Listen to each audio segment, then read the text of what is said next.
Welcome to Positive Philter with your host, Philip Wilkerson, a podcast that focuses on friends, family, health, and career, with a little self-help along the way. Please join me in this journey for self-improvement, and I hope what I have to share will make you a better person, thus making the world a better place. I hope you enjoy the show. I hope you enjoy the show.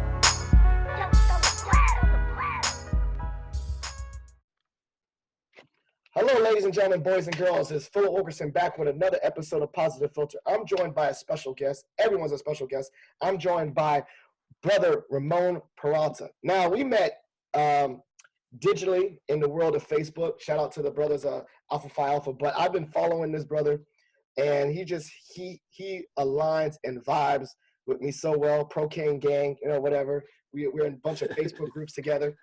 And what I've noticed and was really attracted to was that his insights on branding, his insights on marketing, his insights on, just carrying yourself in the world, especially in this digital place. I love the way that he goes about branding himself.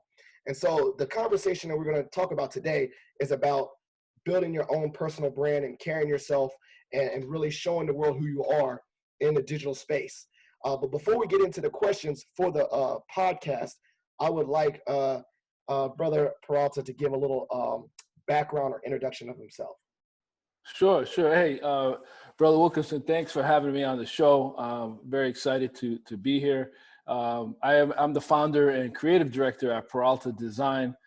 We are a full-service digital creative agency, very diverse team, very multicultural kind of team with representing all facets of our society, which I'm very proud of being able to build a team like that. And we launch brands. We help companies or individuals launch their own personal brands or launch brands for their companies or products or services. Or in some cases, we relaunch companies for people that have not kind of invested too much into that as they've started. So we work with a lot of entrepreneurs, startup companies, but we also work with some major Fortune 500 brands as well. We're in our 12th year. So we started in 2008. So we're really in a good stride right now. So bring us back to your career. Obviously, you said 12 years. Bring us back to your background in marketing and branding and all that stuff. You said 12 years. So what were you doing previously to this before you launched your own business? Yeah. So, to take you back, it's like, I think one thing I can say is that success is not going to be linear for anybody. Very few people kind of wake up one day, say, this is what I want to do, and then they just go out and do it. It's like life will just get in the way and take you in different directions. And for me, I had this romantic vision in college that I was going to be a painter like Basquiat, and I was going to wander the streets of New York City with a canvas under my arm. And things didn't work out that way. So I enjoy painting. I have a Bachelor of Fine Arts in Visual Arts, but I got into the entrepreneur business marketing side and advertising side very quickly. After a stint in the newspaper world, I got attracted to the direct marketing world. So my background comes from print, doing a lot of direct mail advertising. And that led me to a startup, a little known startup back then, almost, 20 plus years ago, called Priceline.com. So I got pulled into the startup team behind Priceline. So that's where I kind of cut my teeth there. Once we launched Priceline, and I served as an art director and then a senior art director there, primarily responsible for newspaper advertisements and early banner ads. Like I'm talking early internet, where you would have a banner ad and it would be like, click here. Yeah. And it would take you, someplace. Like I was trying to design things to make people click. Yeah. Okay.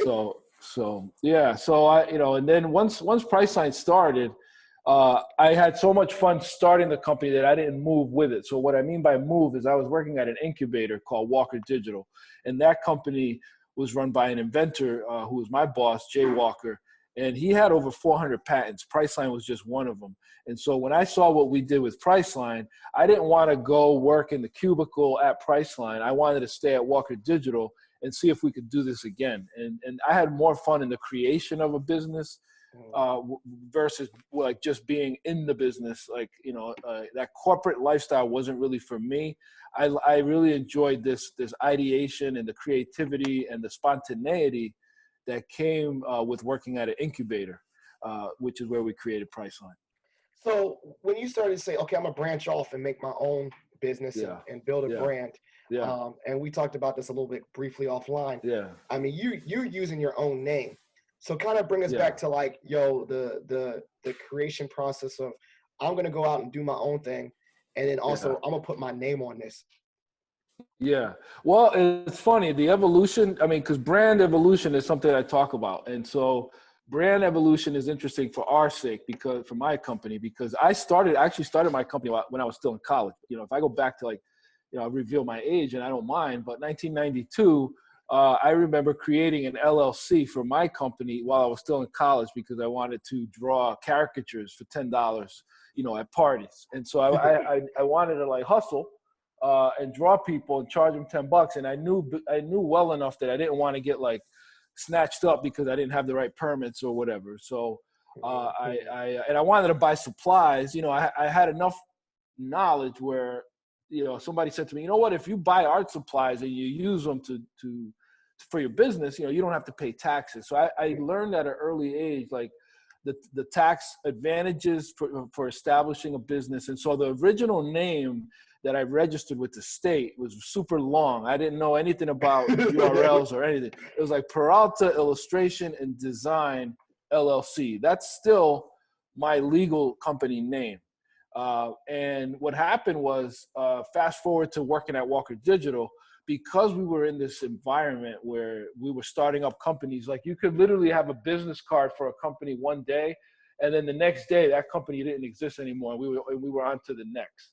So it was that kind of environment. So because of that, everybody there had to also have their own 1099 kind of company set up, so that one day, if the company you worked at no longer existed, you could still come back to work as a consultant. So I had to have my LLC set up. And so I used it as a business and, you know, throughout my career. So that's kind of how that evolved, and why I just happened to not be as that creative when I first created it. I was just like, I'm just using my name, Peralta Illustration and Design LLC. But it was funny that I could fast forward to when I was working with Walker, and Walker Digital was named after Jay Walker. So, you know, he also used his name. And so I kind of felt like I wanted to build legacy. I wanted to like see my name in lights. You know, I wanted to see my name on the invoices. You know, I even at that point, I didn't have the aspirations to build what I've built to this date. You know, like I'd be lying to you if I said, yeah, I had this vision. I was going to have an office in Florida, one in Connecticut, and I was going to have employees. Like, I didn't think of any of that. That is dope. That is so dope. And you know what? One of the things I've also gravitated to, and I love watching your Facebook videos and all the things that you talk about on Facebook. But one of the things I love is that you were like, I show up as myself on all the different social medias. Mm-hmm. And I remember that you had that meme that was circulating around. Yes. That had like the Instagram, the Facebook, yes. The LinkedIn. You're like, it was just the same picture for you. You're like, right. I'm this on all that. So can you go about that and say, you know, what was your thoughts like? If my name is attached to this business, yeah. I'm going to brand myself. And what does that mean? Like, what does it mean when you say I brand myself? I am my own brand. Right. That's super important, because I get a lot of flack from the younger generation that say, no, you know, you can act different on Twitter, you can act different on Instagram. And in some cases, you look at a Wendy's from a branding standpoint, they're very snarky on Twitter. Like their personality on Twitter from a corporate brand is very different than it is on TV, or than it might be on other media platforms, you know, like Facebook even. But on Twitter, they'll go in, they'll attack, they'll go back and forth with somebody and get real snarky. And it's backfired, you know, for them. They once used that frog meme that somebody said, oh, wait a minute, that's a white supremacist symbol. And they had to shut down for a while. So it can backfire. But from a personal brand standpoint, I think that, you know, and I preach this sense of congruity, because nobody knows you. So if you want to grow your brand quickly, the fastest way to build your own personal brand is to be the same way on all the platforms. If you're different, if you don't take that advice and you say, you know what, I want to be a jerk on Twitter and I want to be cool on LinkedIn and professional, but on Facebook, I'm going to get real ghetto. Then what you're doing is, so it's like, congratulations. I can tell you to, when you jump out of a plane, grab a parachute, but guess what? It's up to you to pull the cord. I can't force you. Right. So that's your choice. So if you're listening and you're like, well, I'm building my brand my own way, fine. But what I'm here to tell you is that people don't read. They have a very, very short attention span. They have a very, very short memory. Like, you could literally, like, do something really terrible this week, and by next week, most people would have forgotten about it. It's like, so if you're trying to build a brand, you have to go into it with those things in mind, that people don't read, they have short memory, they're easily confused, they have a short attention span. So if you take all those things into consideration and you're building your brand, you have to have, if you want to build a brand, you have to have the same headshot. The same, you have to write your name the same way. You can't be Philly Phil on Twitter and Phil Wilkerson the third on Facebook, because people will think those are two different people. Yeah. It could be just as simple as you have glasses in one profile and no glasses on another platform. There are people that would not realize that's the same person. Well, I was about to say that because I did get good headshots at work, and I legit, you see my avatar now for Zoom. Yeah. I literally have used that picture for everything. That's so, it. Well, that's what you got my good side, right. And I did that, and I love that you said that, because I have done that transformation, stepped in the booth and became Stefan Urkel and took off my glasses one time, and people was like, "Who is this?" Right. So it's true. It's so if you're building a brand, like we're working with this woman now who's trying to build a personal brand, and so we're developing what we call digital flight plan, where we're giving her the strategy. She has time on her hands. She's unemployed. And it's funny because she's trying to build a brand, not because she wants to start a company. She wants to get hired by like a major, athletic company or an athletic brand. Like, she has a specific target audience that she wants to work for. Like, she would love to work for a Nike, or she would love to work for, Puma or something like that. And so she came to us and said, how can I build a brand? And tell me what kind of content I should be posting and so forth. And so we're developing this flight plan for her. And the reason I preach this congruency on all the different platforms is because everybody consumes media differently. So the decision maker that you're trying to reach, they may only hang out on LinkedIn, or they may only hang out on Facebook, or they may only hang out on Instagram. So you've got to figure out your target audience, number one, where are those eyeballs, right? And then be who you are on those platforms. But more importantly, figure out what makes you different. I think the second biggest takeaway from building a personal brand is what's unique about you, and highlight that. And for me, it's, even though it's 20 plus years later, like when I tell people I was on the team behind Priceline and that I worked with Jay Walker for 10 years, that still opens doors, because that makes me different from a guy that spent 10 years working at Kinko's or working at Staples or, working at Pepsi. Like, okay, so he really knows all about beverages. Great. But that history is important, because if I was trying to work for Coca-Cola, then that history of me being an expert in beverages is going to come very handy. So look into your work history, look into your experiences, figure out what makes you different from the other candidates or the other businesses. And a lot of the principles that I ask businesses to follow as far as differentiating themselves, that also applies to somebody building a personal brand. So I was thinking, and this is kind of like offshoot how I kind of shoot, but how I think is that when you think of your personal brand, you have to kind of go to who are you as a person, and maybe the values like that you live, your main characteristics. And like, for instance, like I overtly am positive. I mean, that's how I view the world. That's how I try to be optimistic. So the brand that I put on myself, the things I post about, have silly humor, but I try to find the silver lining. So I would say I did, if I had words to say who I am as a person, adjectives, nice, kind, funny, not too serious, and those things.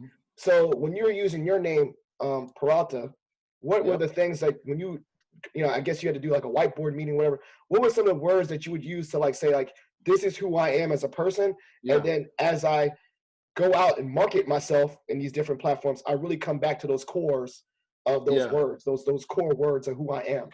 Absolutely. So for me, like working in the idea space or being in the idea business, I've always got to be uplifting and inspiring and positive, because I need to pull this creativity out of the ether. Like I believe that there's just creativity out there, and when we're negative, we shut that out. And for me, I rely on it. I have to sit there and sometimes on the spot try to figure out how to monetize somebody's business, or how to take their idea and figure out what's a better way for them to make money. Or and then I got to figure out, well, what should this look like in order to reach their target audience. So a lot of it is creativity. And as an artist, I know that when I'm in the zone, quote unquote, when I'm painting, it's very similar to when I'm ideating. And if I'm ideating, I need to be positive. I need to kind of like tap into the universe, if you will. So what you're describing about yourself is you have some core values, right? So positivity. So everything you post as you build your brand should align with those values. And why is that important is because as you hire assistants, or you hire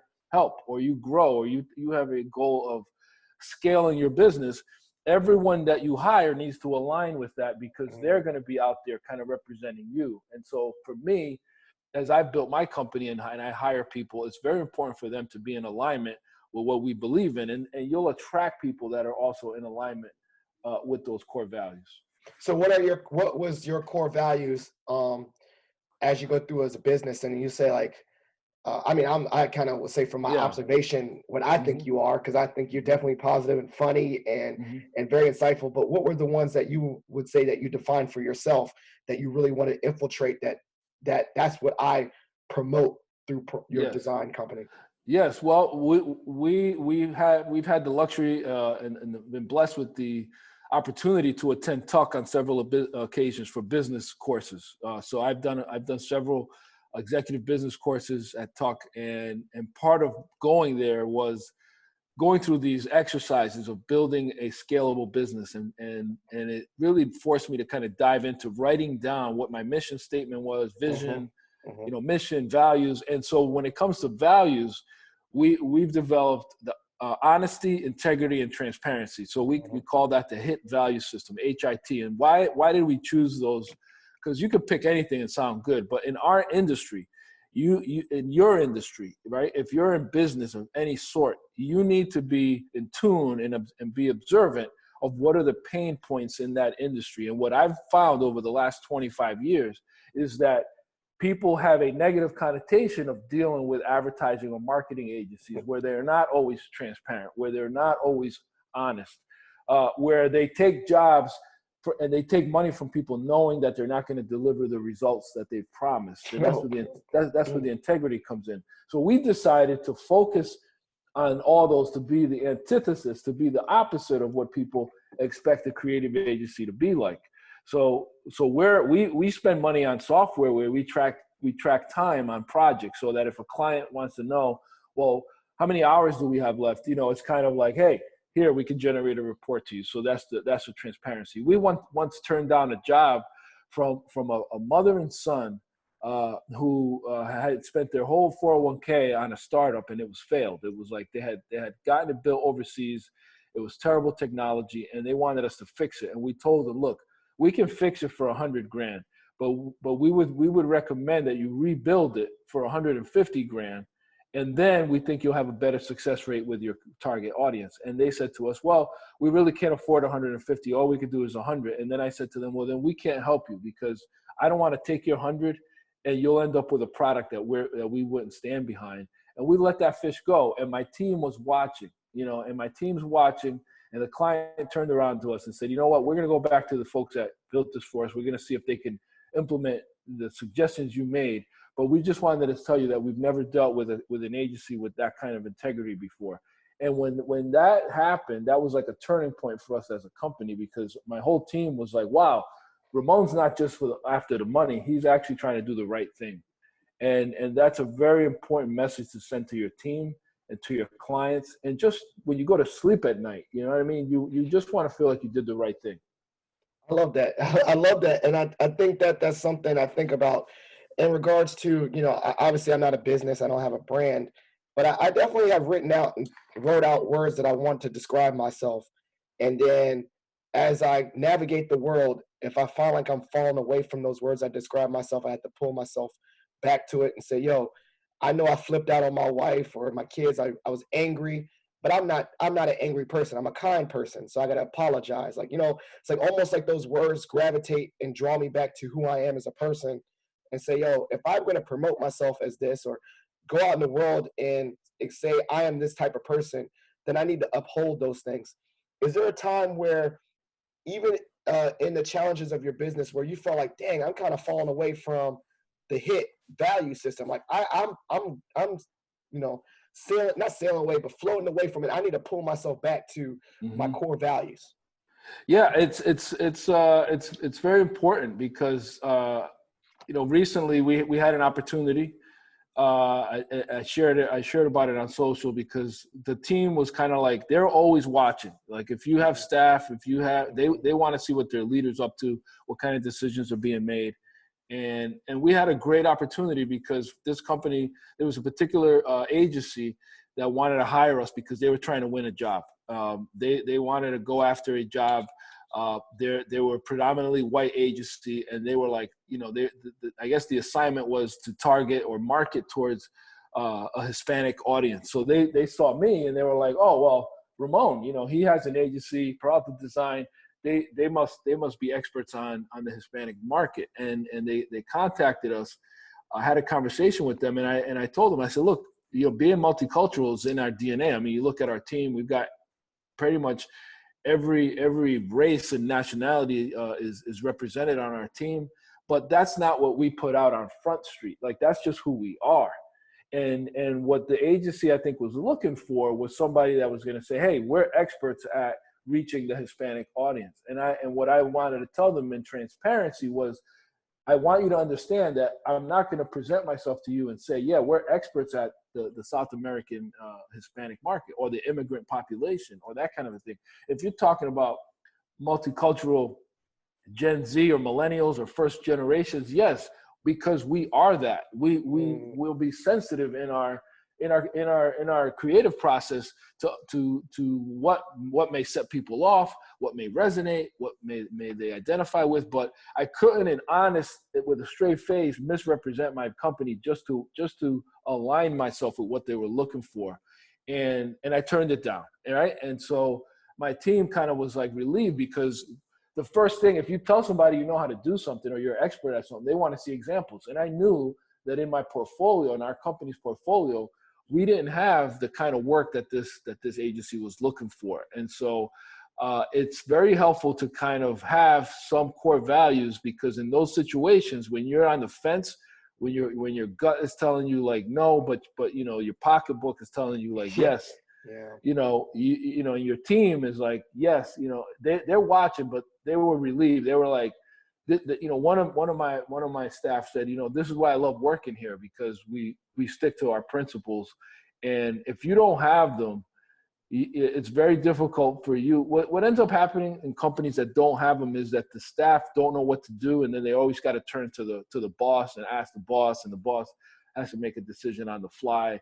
And even if the team doesn't agree with it, they go along with it. And over time, they start getting a funny taste in their mouth. Like, you know what? I don't really like working here because I don't really like what I see, and I don't want to build a company like that. I love that. I was like solely thinking of a story very similar where I'm outgoing, and during this time, now that there's a spotlight on Black Lives Matter, that I'm being invited to a lot of panels and a lot of discussions. And my ego would love to just, have me out there. But, I don't think, within the D&I conversations, I'm a subject matter expert. Like I've been studying well-being, I study career stuff, but I'm not going to be on a panel telling about, anti-racist literature. I'm not Dr. Kendi X, you know what I'm saying? So right. I have to really and that's a great point, because I have to turn down some things because I don't want to go out there and be on a panel and do more damage than good just because I was trying to stroke my ego. Right, because there are people that'll tell you, and I've said it before, you got to get out of your comfort zone. You got to, that's how you grow. But at the same time, you've got to stay in your lane, because you get to a certain point where people are hiring you based on your expertise. And if it's not your expertise, you have to be very careful. Getting out of your comfort zone does not mean going and talking about anthropology because you know they're going to pay you $500 if you know nothing about cavemen. You know what I mean? It's that's not getting out of your comfort zone. It's got to be in your wheelhouse. And you know, as you grow, you're building your network so that it would be great for you to have an opportunity like that and say, you know what, that's not my area, but my colleague is an expert at that, and I'm going to make an introduction. Yeah, that's what my supervisor said. She's like, Phil, tap into your network and pass on the blessings. Exactly. And she was like, yo, I mean, you should be just as satisfied as a win-win. You were able to put someone else on, and the person that reached out to you still got the panelists that they needed. And so I'm working on that too. Like, when I get approached for any opportunity, I really need to, like, I like that you said, like, who's the audience? What's the subject? What's my expertise? And being more comfortable with saying, you know what, while I'm very flattered that you reach out to me, to lessen my ego, I know a friend that's way better, more of an expert in this, and pass that off, and point guard. And also because then you're not saying yes to too much stuff and burning yourself out either. So I think that's, I love how we're just talking and having conversations, but how the ideas that you have, the principles that you have as a business is also principles that could be applicable to your life outside of the business, right? Exactly. So can you talk about that, like that authenticity, about like just that, like who you are as a person is who you are in business, and just who you are in life. And thought about that. Your thoughts about that? The reason why that's such an important part of building a personal brand is that everybody can copy you, you know, if you don't have any authenticity in your personal brand. If all you are is a fake person, you know, very surface level, and you talk about your credentials and your expertise only, you become more part of the herd, right? You become like, okay, these guys are a dime a dozen. I just need a math expert. I don't need a math expert that grew up in the hood, that served in the military, that lost a leg, that got divorced 5 times. And, you know, although you may say, well, for my audience is full of veterans that have been through divorce, that, you know, that's the exact speaker I need for this audience, right? I'm giving you an extreme example, but because your personal story is part of your brand, you are now attracting the kind of jobs or the kind of audiences where they need somebody that they can resonate with. You are now, as my good colleague Chris Jarvis says, you've become the giraffe. You want to be the giraffe. You want to stand out from the crowd. You want to see things from a higher elevation. And when you inject your personal brand into who you are, that authenticity is the one thing about your branding that can't be copied. Because if I use the color red and I use a certain font and I use a rocket and I talk about launching things, there's no stopping somebody else to copy me, except for the fact that some of my stuff's trademarked and registered. Yes, that I can protect.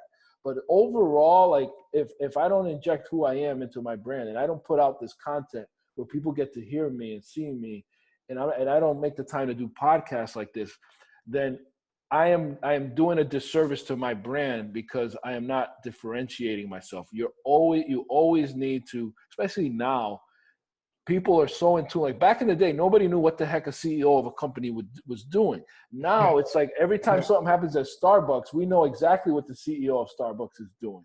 You know, he's either telling people don't wear Black Lives Matter T-shirts, or he's shipping out free Black Lives Matter T-shirts, or he's shutting it down, shutting the restaurant down for racial sensitivity, like that kind of stuff. Now people are paying so close attention that they may decide whether or not to purchase from Starbucks simply based on whether they think the CEO and the leadership's personal values are coming through on that particular company or corporate brand, and that's powerful. Yeah, I mean, I was about to say that too. Like, I don't know, one of the things, I go off on random tangents, but I just remember that show. Was it Undercover Boss? Yes. And I was like, how many times did these Bamas didn't, like, they would go and say, I did not know that my people did this. Like, how do you not know? Right. Like, how the day-to-day life. And it was like, it was very telling about the separation that some people have gotten so far aligned from the companies that they work for. They had no clue what that was about. And they kind of brought me to that story where it's like, that experience is not really happening with you, because even as the owner, like you're in it, and exactly. this is your name. that you can't be like, I have no clue what Johnny does on Team X. You know, I used to find that so fascinating. That was like these legit millions of dollar companies had no idea what the day-to-day was like for their common workers. Yeah, I think to do that. Exactly, and it exposes some things in corporate America where when a company goes public and a company has a board of directors or board of trustees and they're investing in the company, like they can just bring people in to impress their investors, but those people may not have an inherent or intimate connection to the company. They don't know much about it. They don't understand the culture, or worst case scenario, they bring in a toxic culture into an otherwise kind of positive culture in the climate. So it's very important, like when you're growing your business, like who you hire, making sure that that you're going to be comfortable with them representing your brand. Do they align with your company values? You know, like here's an extreme example. Like if you didn't believe in God, or you were a Satan worshiper, like you would not go work at Chick-fil-A, right? Like that's a real extreme example, but it just tells you that, like, I'm sure somewhere along the line in their hiring process, they want to make sure that you're going to be comfortable with saying, you know, have a blessed day and all this other stuff and being closed on Sunday. Now they have their issues because they're, you know, without getting into the politics of conservatism and so forth, but I'm using it as an example of how a CEO's values can trickle down all the way to that drive-through window employee. Yes. No, I agree. And like Kroger and all that stuff, I totally agree. And I think that like it's always like leadership, right? Like, you know, we're in a fraternity, right? We have very core aims and all that stuff. And then like we look to our leaders to be models of that, and it trickles down to the individual. And I think that I love how what you have with the HIT thing is that when it's on paper, it's in writing, then it's literally like a stamp, you know, like it's like, you know, that with brands, like, you know, that if someone works for Chick-fil-A, there's all these jokes, like they're extra friendly and they go out their way, right? And it's just like, and then even organically, if you see anyone in that uniform, you assume that that's the type of person they are, right? Or you assume that if you see someone wearing the letters of A5A, that you assume there's some characteristics of that person and how they should exhibit, right? How they carry themselves in the world. And I love the combination of branding, and you know, you are a brand. I love the how there's certain things that your mind automatically goes to when you see logos and assumptions off of logos that are attached to people. And so I think that you did a great job. I think that you did a great job with that, because as you can see, we're on this podcast talking about it. I organically was drawn to having you as a guest because you exhibited certain things that I vibe with. And so I just found that I found that fascinating, you know? Thank you. So I lied. I said that there was the part of the show was shout outs and plugs, but I did not tell you about the portion of my show that I call Shot for Shot, where you get to ask me any random question related to this topic or not, and I get to ask any random question. So do you want to go first? I'll go first. How long you been married? Oh, that's your random question? Okay, 10 years. Okay. Do you have children? Yeah, 2 little kids. 2 boys, 5 and 2. Okay. What do you love best about being a dad? Oh, there you go. That was about to say, I was like, hey, you just asked me the yes, no questions. So the best part about, I said this on another podcast too, is that, you know, I got a little hashtag called Prayers for Maggie. Nothing's wrong. She's just surrounded by us. I feel like I have too many clones, like legit, like, and just 2 different ways, like either wild, crazy, off the chain. I got 2 little men, like 2 little, and so I think one of the things I really love about fatherhood, particularly parenthood, is that I have an opportunity to, you know, and I say live through my kids, but it's like, dang, all the things I wish I could have done better with myself, I at least got a chance to influence or set in the right way, right? And I know the kids are going to do their own thing and live their own lives and say, Mom and Dad, I want to do nothing like you and all that stuff. But at least in my mind, I'm like, I look at my kids as 2 blank slates and opportunities for me to talk to myself and teach myself lessons I wish I could have applied to myself when I was younger. Whether they listen to me or not, it's all good. But I love that aspect. I was like, yo, you know, I got a second chance. Like, Like my kid is already good at math. I'm gonna exploit the hell out of it. I mean, Bennett, my son, is so good at math. I'm like, I love it. Like I'm not good at math, but he is. That's perfect, you know, and things like Yeah, that. Like, that's you awesome. know, my other son Miles, he's only 2. I call him the Burke Bully. He legit is swole.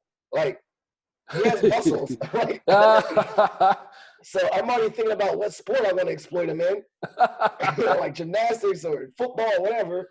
And it's just like, yeah, I literally just like, it's like, dang, these dudes are 2 little clones where I get to change. Now, watch my sons like want to do totally nothing related to what I want to do. Mm, But you know, I just like that part. that's cool. All right, I got my question for you. It's kind of twofold. One Okay. is that you are doing a great job of starting Facebook groups and really engaging with the brotherhood Mhm. through social media.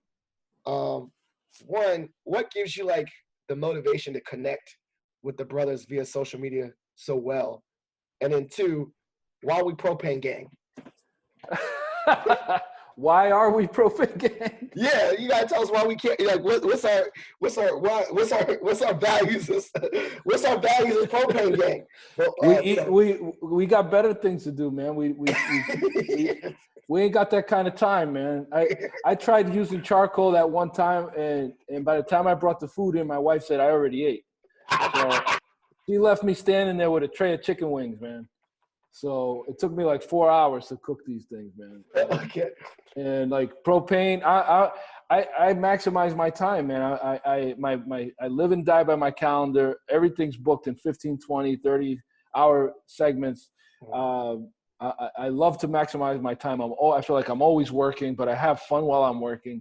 And so like to just block out 3, 4, 5, 6 hours to smoke and grill, like I got other shit to do, bro. Okay. And then what about just as I said earlier, the first question is about you doing the connection. Yeah, the What connection. So look, man, I've been an active brother 31 years, man, and the relationships that I've formed over the years, I mean, they're something I cherish very deeply, but also as a business owner, you know, I take care of a lot of brothers. You know, like the engagement, being on the radar, and connecting and helping.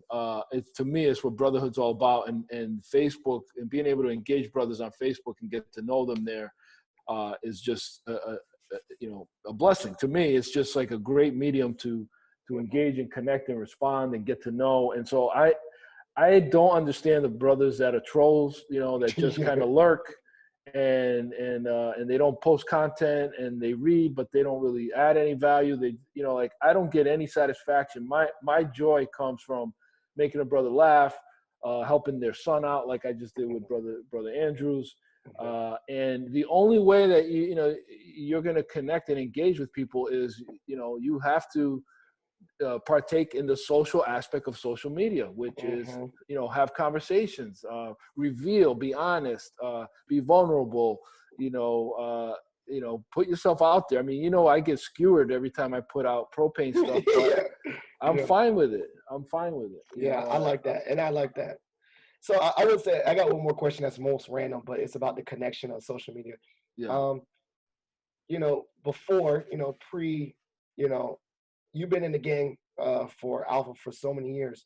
Can you tell us a story of just connecting with the brotherhood, old school ways that you had to do before social media and whatnot? And just when I say that, like, is there certain aspects of that pre-social media things that you either one you still try to keep up with, or think that should be kind of like you know, brought back? Like, for instance, I'm the chaplain of my chapter, and I think some brothers just still want phone calls and just be reached out to, you know, just as a person, or they still read newspaper. They still like paper, like, you know, the Sphinx. They still like paper, and that's the way they connect to the brotherhood. Can you just speak on that real quick? I really truly enjoy, like, when we get together for conventions and hanging out in the lobbies and having cigars, and so I really miss that part. And that was something that prior to social media, that was really the only times, like, you literally would not see a brother until you saw him at the convention. And now it's like you do see them, but you already know everything they've been up to. You know, like, there's nothing to really catch up on. I mean, you could recap some stuff, but back in the day, you literally would not know what somebody had been up to until a year later. And then, the catching up and sharing stories Mhm. and getting highlights is something I miss. Road trips were fun. We used to do a lot of those. So social media is not going to completely replace it. I think the problem with social media is that comments and they can be read the wrong way. Mhm. Sometimes you're not seeing body language. You're not getting connotation or context, and so conversations can take a sharp left turn real quick. And so I'm very like cautious of that part of making sure brothers know what my intentions and motives are. Whereas in person, you can trash talk, you can have a lot of fun, and things don't get out of hand as they might on social media. Gotcha. Well, I love that, and I'm still gonna try to do both. I still like I still like being connected with people. I still like Yeah, keeping up. I ain't gonna lie though. I tell myself every day I'm a Virginia Alpha. I went to that national convention. That joint was too much for me. I was like, so many people. As an yeah, extrovert, I was like, oh my god, like keep me on the East Coast. yeah. It was It's just so much. overwhelming. It was just overwhelming. But I definitely, on the flip side, I do love the convention part, even the Virginia level stuff and maybe Yeah, Eastern level, but just like still connecting face to face with people I haven't seen in a while. I think that's one of my biggest appreciations of any organization, whether it's Alpha or the professional organizations that I'm in with my job, Eastern Ace and all that. It's still the people to people connection and the conventions yeah, and you're right, like beyond the social media, like really saying, wow, we kept up over the years, but I'm really so glad I got to see you in person. I really appreciate that. So obviously, yeah. I'm gonna share a cigar with you someday. We're gonna make it a reality. Um, Yeah, absolutely, and get involved, man. I mean, I've always had positions in Alpha. Like right now, I'm chair of national publications, and yeah, so I have brother Ward has me on speed dial, and that's really cool to me. That I can add value to the fraternity, and that brothers know they can reach out to me, and you that doesn't happen overnight. I think our younger generation, they want to have that clout right away, and it's like you I, got to put the work in. well, I remember I saw that. I was like, man, hey, this dude is in the Sphinx, and I screenshotted it and sent it to you. I was like, what you doing? And I read it. I was like, what? They just do big time. But yeah, obviously you shared the journey that it was not overnight, that you've been putting some Right, time in. absolutely. So this is a great episode. I'm so happy that you're on here. And so now there's the episode, the part of the episode I call shout outs and plugs. This is your opportunity. Please shout out, show love to anyone you want to show love to. Anyone, I don't really care. Anyone that you really you think of as deserving some shout outs. But then plugs directly anywhere where the listeners can follow up with you, get in Yeah. contact with you, all those different things. So the stage is set, platform is yours. Shout outs and plugs. Yeah, I want to shout out Brother Lawrence Ross, alpha1906@gmail.com.